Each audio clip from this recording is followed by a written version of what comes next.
जय हिंद दोस्तों, नमस्कार। हमारे YouTube चैनल में आप लोगों का स्वागत है। और लास्ट टाइम वीडियो में आप लोगों के कमेंट्स थे क्या वर्ग 3 पात्रता परीक्षा दोबारा देनी होगी। तो इन तमाम चीज़ों को लेकर के आज जो है हम चर्चा करने वाले इस वीडियो पर। अगर आप चैनल से नहीं जुड़े हैं तो चैनल को सब्सक्राइब कर लेना। भर्ती संबंधी प्रत्येक अपडेट आपको समय समय पर मिलती रहेगी। साथियों, वर्ग 3 के अभ्यर्थी जो कि कहना चाहिए पात्रता परीक्षा की तैयारी कर रहे हैं या जो पास आउट हैं, ऑलरेडी पहले से पात्रता परीक्षा दोस्तों उत्तीर्ण है, दोनों प्रकार के डाउट्स क्लियर करूंगा मैं। जो पहले से पात्रता परीक्षा पास आउट हैं वे, और जो दूसरे दोस्तों आप लोग या जो वर्ग 3 के अभ्यर्थी हैं पात्रता परीक्षा की तैयारी कर रहे हैं, ऐसे साथियों का मैं जो है आज की इस वीडियो में जो सवाल था, जो कमेंट था, उसका हम लोग जो है जिक्र करने वाले हैं। क्योंकि देखिए, जैसे ही अगर आप रूल बुक पर जाते हैं वर्ग 3 की चयन परीक्षा और पात्रता परीक्षा, तो सबसे पहले मैं चयन परीक्षा के बारे में बाद में बताऊंगा, पहले पात्रता परीक्षा के बारे में बताता हूं। लास्ट टाइम 2024 में जो है एलिजिबिलिटी टेस्ट यानी वर्ग 3 की पात्रता परीक्षा कंडक्ट कराई गई थी। दोस्तों, वर्ग 3 की जो पात्रता परीक्षा हुई थी, ये देख पा रहे हैं आप लोग, उसकी मैं रूल बुक दिखाने जा रहा हूँ। रूल बुक में क्या मेंशन था, ठीक है, और क्या चीज़ आप लोगों का जो डाउट है वो मैं दोनों क्लियर करने वाला हूँ। सबसे खास बात तो मैं बता दूं कि वर्ग 3 की जो स्पष्टीकरण है, वर्ग 3 की रूल बुक में बता दूं जो पात्रता परीक्षा की है। वर्ग 3 की पात्रता परीक्षा में ST SC OBC और जनरल, इन 4-5 कैटेगरी, इनके बारे में सबसे पहली खास बात ये बोली गई थी कि ST SC OBC और जो EWS है उनको 50% मार्क्स लाने पड़ेंगे, और जो जनरल कैटेगरी के हैं, ठीक है, उनको जो है 60% यानी 90 नंबर लाना पड़ेगा। 50% का मतलब 75 नंबर, 60% का मतलब होता है 90 नंबर। विथ कितने नंबर के पेपर में दोस्तों? 150 नंबर पेपर के साथ। यानी 150 नंबर के पेपर में अगर आप 75 नंबर लाते हैं ST SC OBC और EWS है तो आप क्वालिफाइड माने जाएंगे पात्रता, और आप जनरल कैटेगरी हैं या अदर स्टेट है तो आपको 150 में से 90 नंबर में पास आउट माना जाता है। तो क्या जो पास आउट अभ्यर्थी हैं ऑलरेडी वर्ग 3 की पात्रता परीक्षा क्वालिफाइड हैं, तो क्या उन्हें दोबारा 2026 की पात्रता परीक्षा देनी होगी? यही सवाल था दोस्तों। इसी वीडियो थोड़ा बड़ा होगा लेकिन जरूर देखिएगा। देखिए, शिक्षक पात्रता परीक्षा की वैधता आजीवन रहेगी।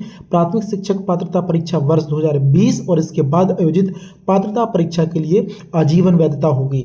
यानी अर्थात वर्ष 2020 में आयोजित प्राथमिक शिक्षक पात्रता परीक्षा में हर अभ्यर्थियों को पुनः पात्रता परीक्षा में सम्मिलित होने की आवश्यकता नहीं है। लेकिन दोस्तों अब आवश्यकता हो चुकी है।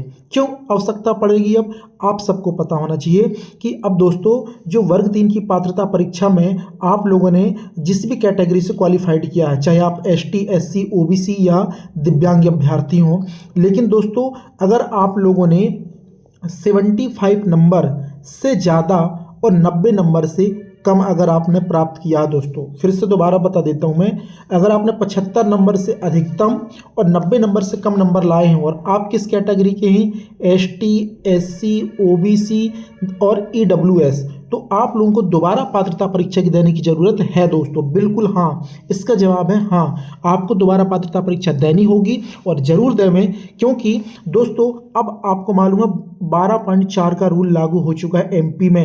यानी आप जिस कैटेगरी से आप पास आउट होंगे चयन परीक्षा में आपकी मेरिट वहीं पर कंसीडर की जाएगी।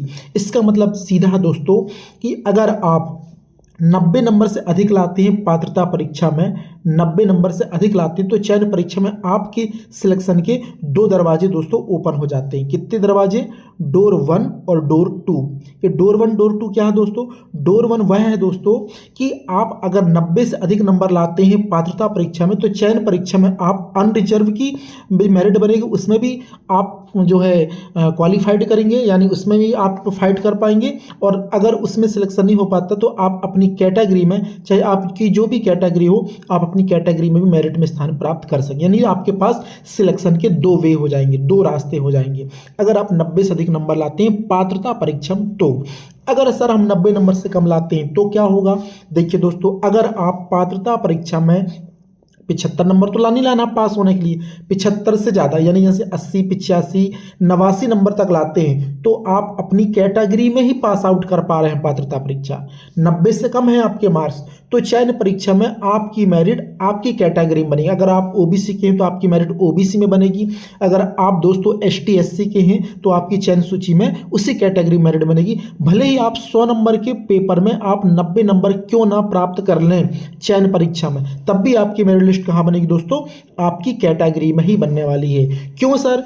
क्योंकि देखिए भले आप 100 नंबर से 90 नंबर टॉपर हैं लेकिन पात्रता में तो आप 90 से कम है ना, आपके नंबर तो 90 से कम है पात्रता परीक्षा में, तो आप चयन परीक्षा में अनरिजर्व में फाइट नहीं कर पाएंगे। यही सबसे बड़ा पॉइंट 12.4 का रूल अभी सुप्रीम कोर्ट ने इस पर जजमेंट दिया है। तो यही डाउट था आप लोगों का, इसलिए मैं कहना चाहता हूं अगर 90 से कम नंबर हैं एसटी एससी ओबीसी ईडब्ल्यूएस के अभ्यर्थियों से तो आप जो है यह समझो मेरी रिक्वेस्ट है आप लोगों से कि आप दोबारा वर्ग 3 की पात्रता परीक्षा की तैयारी करें। जो अभी चयन सूची में जिनका नाम नहीं आ पा रहे हैं, जिनको लग रहा है हमारे कम नंबर है सर सिलेक्शन नहीं हो पाएगा और वो 75 नंबर से कम है, तो वो जरूर परीक्षा की तैयारी करें और इस बार 90 प्लस नंबर लेके आएँ ताकि नेक्स्ट जो चयन परीक्षा होगी 2027 में दोस्तों उसमें आप 2 मेरिट लिस्ट में तैयार हो पाएंगे। कौन कौन सी 2 मेरिट लिस्ट में या 2 जगह पे आपका सिलेक्शन हो पाएगा, एक अनरिजर्व की सीट भी मिल पाएगी और दूसरा आपको आपकी कैटेगरी भी मिल पाएगी चयन सूची में। इसलिए आपको पात्रता परीक्षा में साथियों जो है 90 नंबर से अधिक नंबर लाने होंगे, क्योंकि अनरिजर्व के लिए तो कोई ऑप्शन नहीं है, उसको पात्रता में भी 90 से अधिक लाना पड़ेगा और चयन सूची में भी 100 में से कितने नंबर 50 नंबर प्लस लाना पड़ेगा। तो देखो जनरल का अभ्यर्थी ऐसा है उसके पास कोई रास्ता नहीं रहता, वो पात्रता में भी उसको 90 नंबर लाना पड़ता है तो वो दायरे में आता, नहीं तो डिस्क्वालीफाई। चयन सूची में 50 से प्लस लाएगा या 50 लाएगा तो क्वालिफाइड, अन्यथा डिस्क्वालीफाई। पर आप लोगों की पात्रता परीक्षा 75 नंबर लाना पड़ता है, इससे कम लाएंगे तो आप भी डिस्क्वालीफाई हो जाते हैं और चयन सूची में 40 नंबर लाओगे तो क्वालिफाइड, अन्यथा डिस्क्वालीफाई। तो ये मिनिमम क्राइटेरिया हुआ। पर आपको अगर अनरिजर्व की सीट भी चाहिए तो आपको 90 प्लस नंबर लाने होंगे। बस यही डाउट्स था और यही कमेंट था आप लोगों का जो कि मैं आप लोगों को क्लियर कर दिया हूँ दोस्तों। तो आई होप आप समझ पा रहे होंगे। तो यहाँ पर जो है दोस्तों आप लोगों के पास एक ऑप्शन है नई पात्रता परीक्षा 2026 के लिए, चूँकि एग्ज़ाम शेड्यूल में भी जाएंगे तो सबसे पहले अगर मैं बात करूँगा तो यहाँ पर आपको 13 नंबर पे साथियों यहाँ पर प्राइमरी टीचर एलिजिबिलिटी टेस्ट अगस्त 2026 दिखाई दे रहा है। आपके पास लगभग 7 महीने के समय, 7 से 8 महीने का बेहतरीन शानदार तैयारी करेंगे तो आप बिल्कुल अनरिजर्व वाला जो मार्क्स हैं या कट ऑफ है वो उसमें आप ऐड हो जाएंगे और 12.4 का जो नियम है वो आप पर जो है दोस्तों प्रभावित नहीं करेगा आपको, चूँकि आप अनरिजर्व भी क्वालिफाइड रहेंगे और आपकी कैटेगरी में भी आप कंसिडर कर लिए जाएंगे। तो आई होप समझ में आया होगा। फिर भी अगर समझ नहीं आया होगा तो कमेंट सेक्शन में कमेंट छोड़ दीजिएगा, अगले वीडियो में आपका कमेंट मैं क्लियर कर दूंगा। जय हिंद और मिलते हैं नए अपडेट्स के साथ एक नए वीडियो में। अगर चैनल को सब्सक्राइब नहीं किया है तो चैनल को सब्सक्राइब जरूर कर लेना और डिस्क्रिप्शन में व्हाट्सएप टेलीग्राम चैनल विभिन्न प्रकार के सोशल मीडिया के लिंक्स दिए गए हैं, उसके माध्यम से आप हमसे सीधे तौर पर जुड़ सकते हैं। तो साथियों मिलते हैं और एक अगले वीडियो में एक नए सवाल के जवाब के साथ।